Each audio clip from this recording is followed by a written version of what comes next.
The wind screamed across the dead planet. Dust clouds rose and swallowed the weak sun above. Broken machines lay scattered across the land, forgotten and rusting. Nothing moved. Nothing lived. Except for her. Ira lay curled in the dirt, bones sharp under her skin. Her silver hair was matted with dust, her lips dry and cracked. One eye was swollen shut, the other stared at nothing. She didn't speak anymore, not unless the pain became too much. But today, she whispered 3 words. Not to the sky, not to anyone, just to herself. Bury me here. She coughed, blood touching her tongue. I'm worth nothing. A low rumble broke the silence. Engines. Something was landing nearby. Ira didn't move. She thought maybe this time the machines had returned to finish her. Good, she thought. Let it end here. The ship landed rough, kicking up a cloud of black sand. A figure stepped out, tall, armored, walking like someone who had seen too many wars. His name was Rainer Holt, a scavenger now, but once a soldier. He was here to find scrap, maybe old tech, maybe power cells. He was not here to find her. But he saw her. A small shape in the distance, barely more than a shadow. At first, he thought she was dead.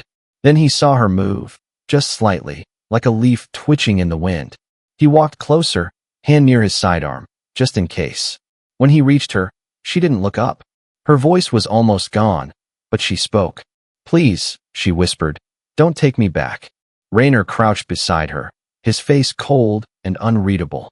He scanned her with his wrist device. Alien blood, half-starved, weak heartbeat. Not dangerous, not worth a bounty, not even worth selling. Useless, by most standards. He looked around. No signs of others, no traps. Just this girl, abandoned and left to die. What happened to you? He asked. She didn't answer, only stared at his boots.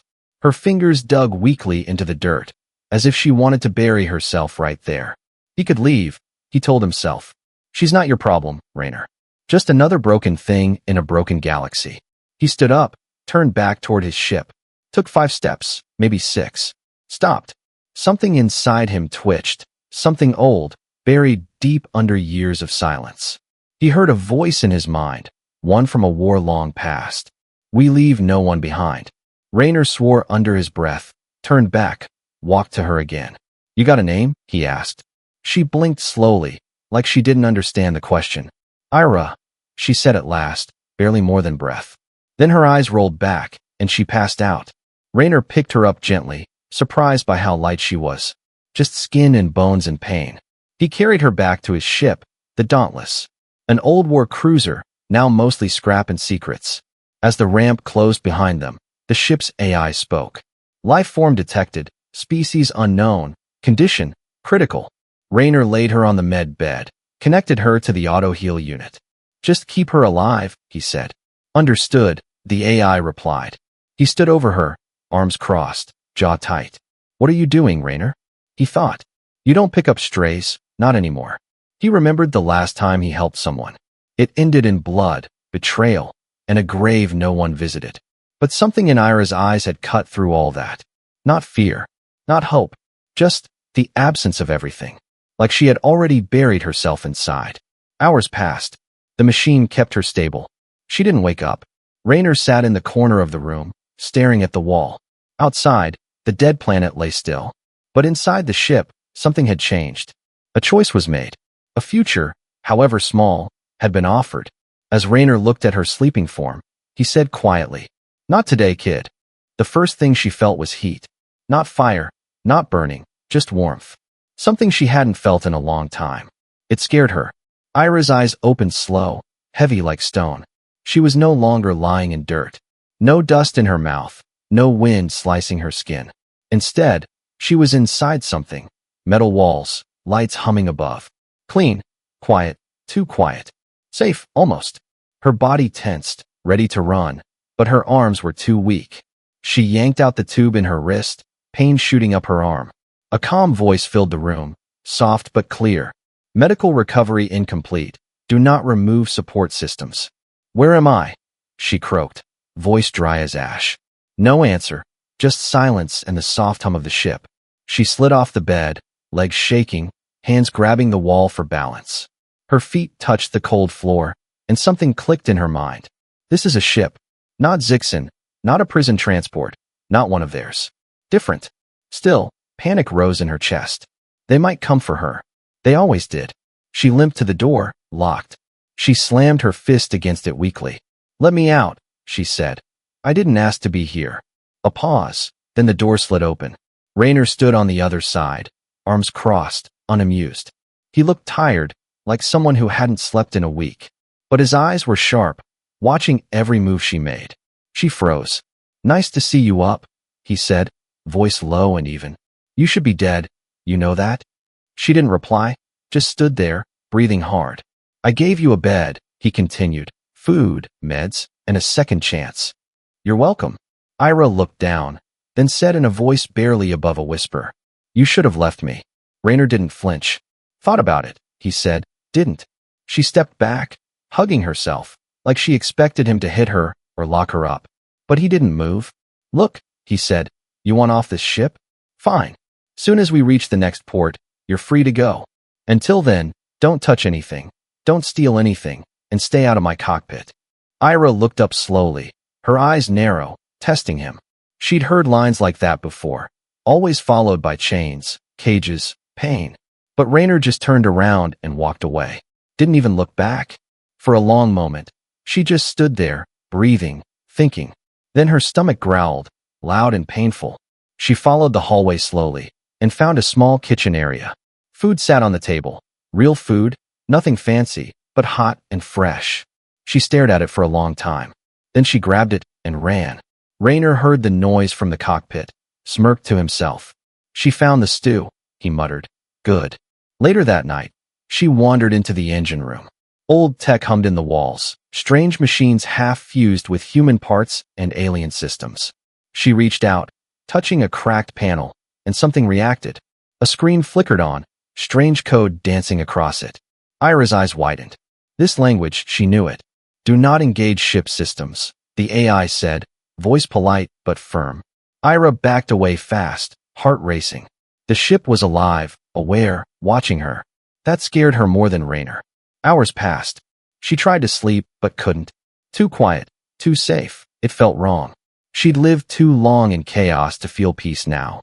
She made her way to the hangar bay, found the escape pod. Sat inside it, staring at the launch button.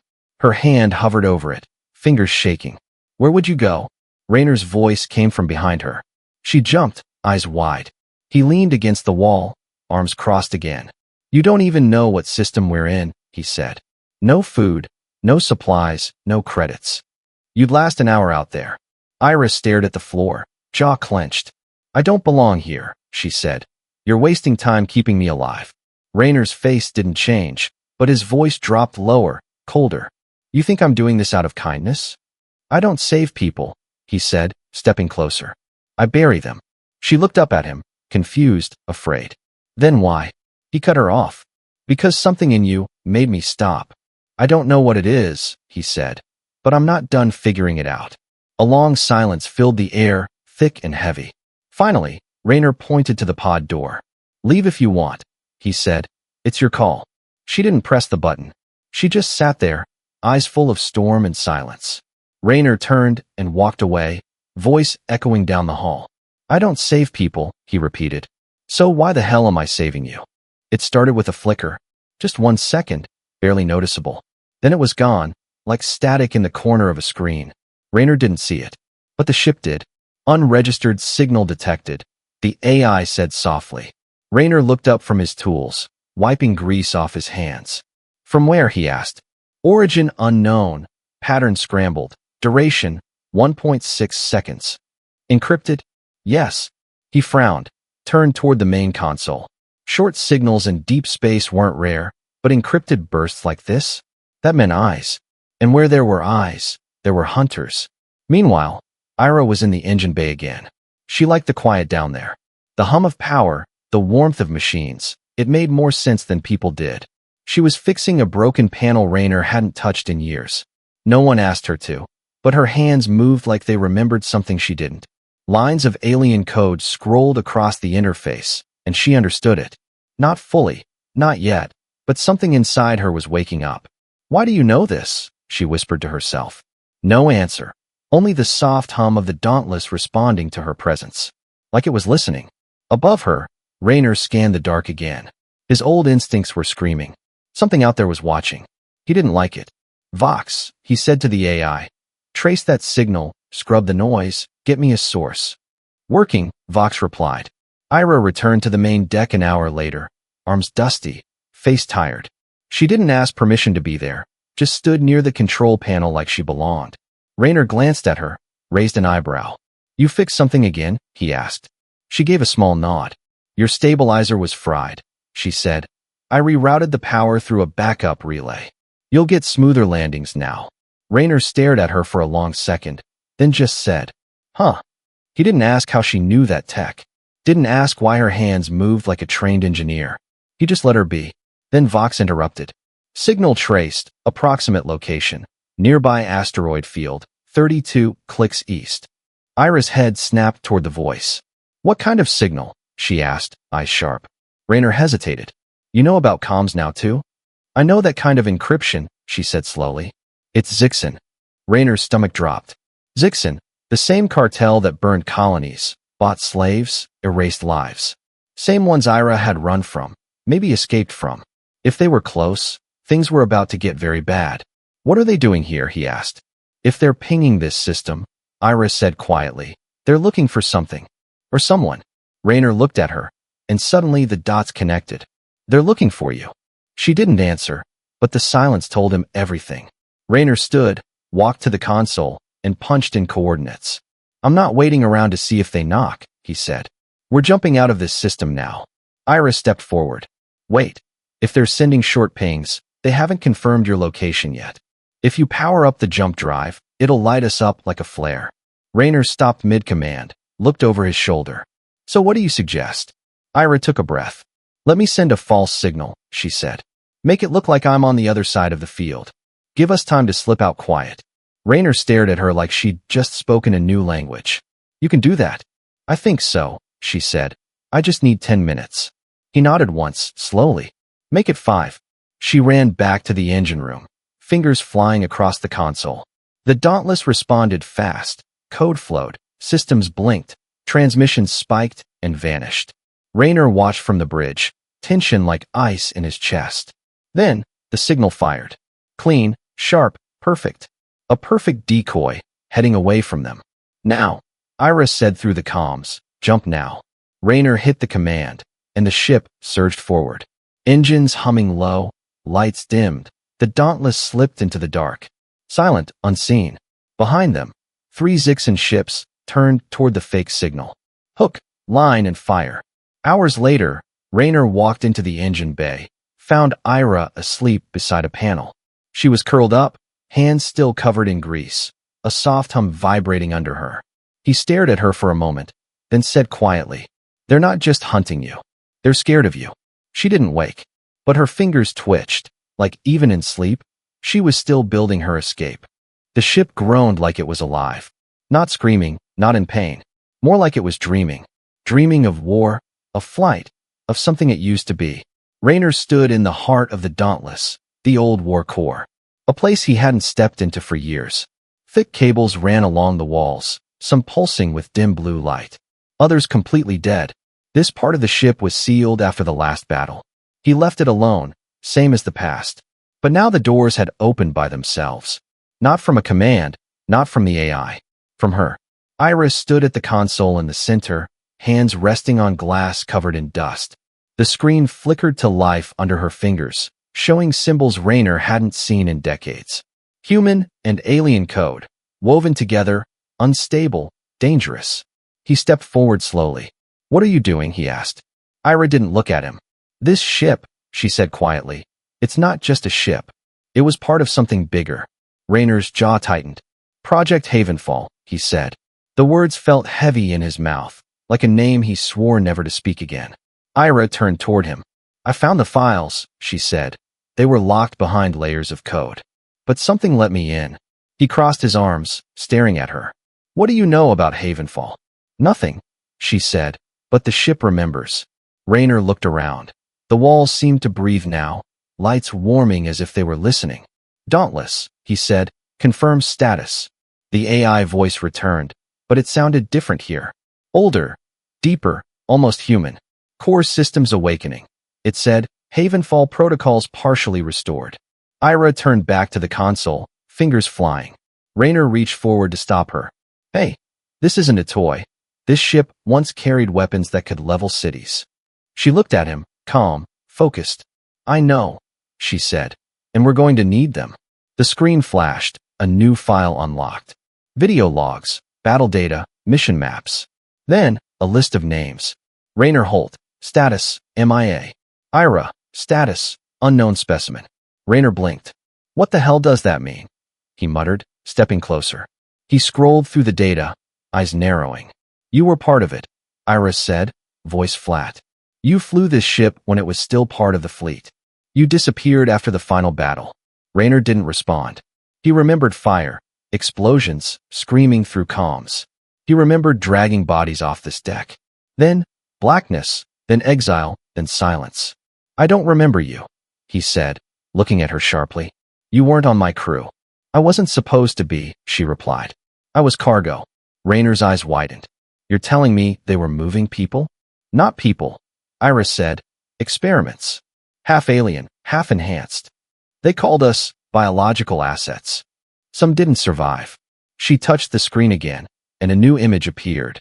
A lab, cold and white, cages stacked high, bodies too small for their chains. Raynor turned away, his jaw tight, hands shaking. He thought he'd left that kind of war behind. They were trying to build something, she said softly. A new kind of soldier. And you? Raynor asked, voice rough. I wasn't strong enough, she whispered. So they dumped me. Raynor looked at her like he was seeing her for the first time. Not a runaway, not a stray. A survivor of something darker than he'd ever imagined. Suddenly, the lights turned red. Warning alarms echoed through the core. Unidentified ship approaching, Vox announced. Stealth signature detected, Zixin-class vessel. Iris stepped back from the console. They found us, she said, eyes cold. Raynor turned toward the wall and slammed a switch.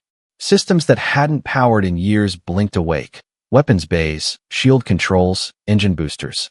The Dauntless groaned again, this time louder, like it was remembering its teeth.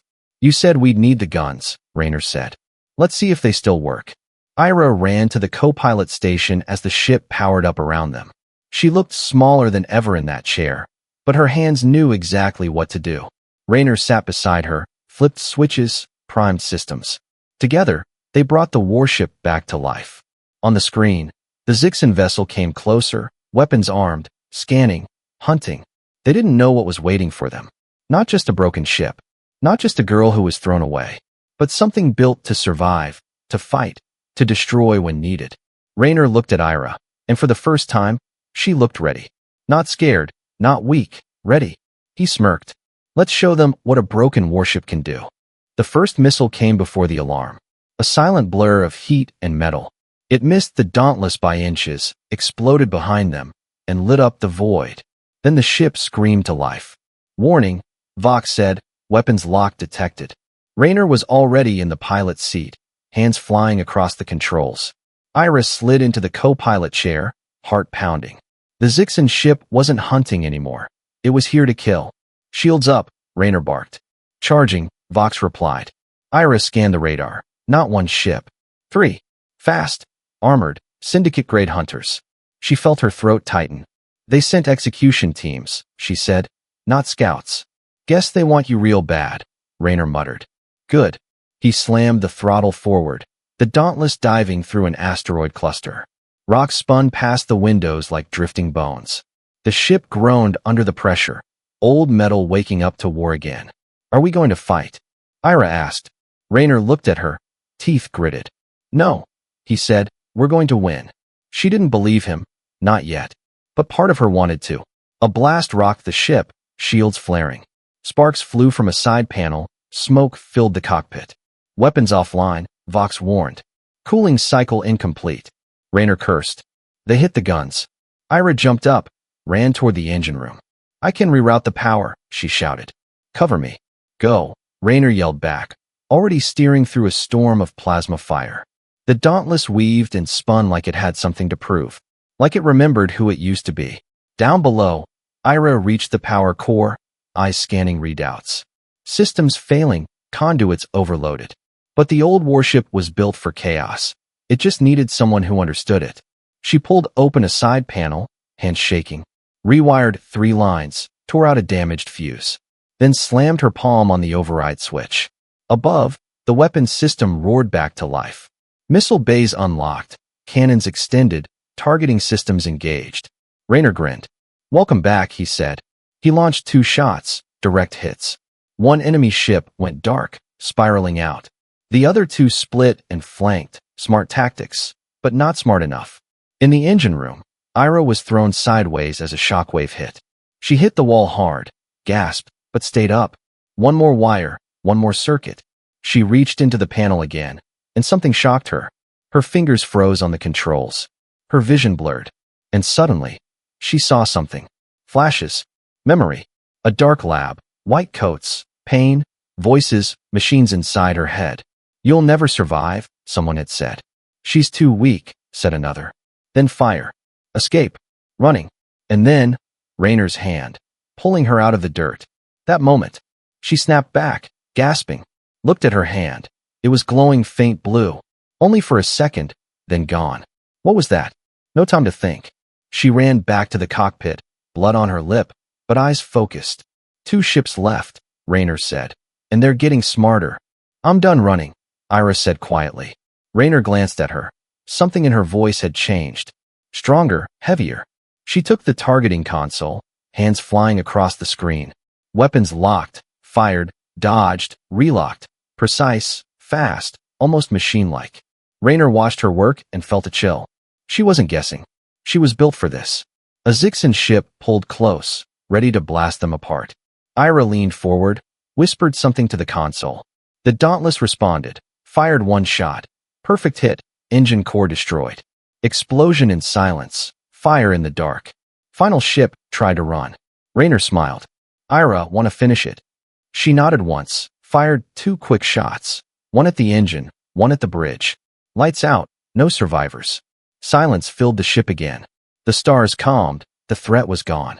But something had changed. Ira stood there, hands still on the controls, breathing hard. Raynor looked at her, saw the glow still faint in her eyes. Not fear, not pain, control. "You okay?" he asked. She didn't answer at first. Then she looked him dead in the eyes. "Don't bury me," she said. "Not yet."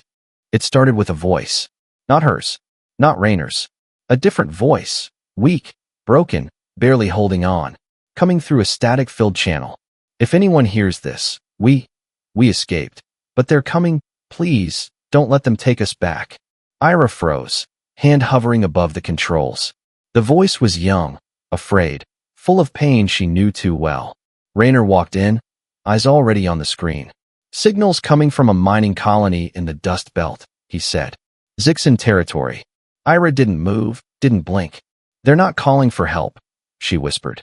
"They're calling for someone like me." Raynor raised an eyebrow. "And what do you want to do about it?" Ira turned to face him. For the first time, there was no fear in her eyes. Just fire. "I want to answer them," she said. "I want them to know they're not alone." Raynor leaned back against the wall, crossed his arms. "You sure you're ready for this?" he asked. "This isn't survival anymore, Ira. This is war." She looked out the window, stars stretching forever, too many to count. But somewhere out there, others like her were hiding, waiting, dying. "No one came for me," she said. "I won't make the same mistake." Raynor gave a slow nod. "Then let's burn the map," he said, "and make a new one." They flew quiet. No lights, no trace. The Dauntless had become a ghost ship, invisible to scanners, faster than anything in its class. Ira spent the flight building something. Small metal cubes, thin wires, signals woven into sound. "What are those?" Raynor asked one night. "Hope," she said. "They're beacons. I'll leave them behind. When someone finds one, they'll know they're not forgotten." He didn't say anything. But for the first time in years, he believed in something again. They reached the colony, or what was left of it. Black smoke, shattered towers, bodies on the landing pad. Too late. Ira stepped out first, the wind hot and full of dust. Raynor scanned the area, rifle in hand. They found survivors hiding in an old cargo bay. Children, broken androids, 2 wounded ex-slaves. No medics, no food, no hope. Ira knelt down beside a young girl, skin burned, voice gone. She held the child's hand and whispered something. The girl nodded slowly, tears falling silently. Raynor watched from the shadows. Ira wasn't just surviving anymore. She was becoming something else, something powerful. Suddenly, a ping. Enemy signal approaching, Vox warned. Zixon dropships, 6 of them, inbound fast. Raynor turned to Ira. You want to run or fight? He asked. She stood slowly, eyes glowing faint blue again. Neither, she said. I want to be seen. She walked back to the Dauntless, opened a hidden bay. Inside, an old transmitter, big and dusty. She connected her beacon network, tied it into the signal core. Then she spoke. To the galaxy. To the ones hiding. To the ones bleeding. To the ones like her. This is Ira, she said. You don't know me, but I know you. I was left to rot, used, thrown away. But someone gave me a future. And now, I'm here to give you one too. Don't hide anymore. Don't wait for someone else to fight. You're not nothing. You're worth everything. Raynor stood beside her, silent. The signal spread, faster than light, bouncing between systems. Picked up by old satellites, broken ships, smuggler comms, even prison cells. The message was out. Then, the attack began. Zixon ships roared down, weapons hot, engines screaming. Ira stood at the gun console, hands glowing. Raynor flew with sharp, violent skill. And the Dauntless became a storm. They didn't just survive, they destroyed. Ship after ship fell, flames lighting the sky. By the end, the colony was still standing. And so was the spark Ira had lit. Later, as they flew through the stars again, Ira sat alone in the engine room. Raynor walked in, dropped a small patch on the table. An old insignia from a forgotten unit. The Havenfall mark. You're building something bigger than both of us, he said. Maybe it's time we gave it a name. Ira picked up the patch, held it tight. I'm not the girl begging in the dirt anymore, she said. I'm something they never expected. The galaxy didn't change with fire. It changed with a whisper, with one voice. Then 2. Then 1,000. Ira's message had spread farther than anyone expected. Across smuggler channels, broken satellites, rebel systems, abandoned colonies.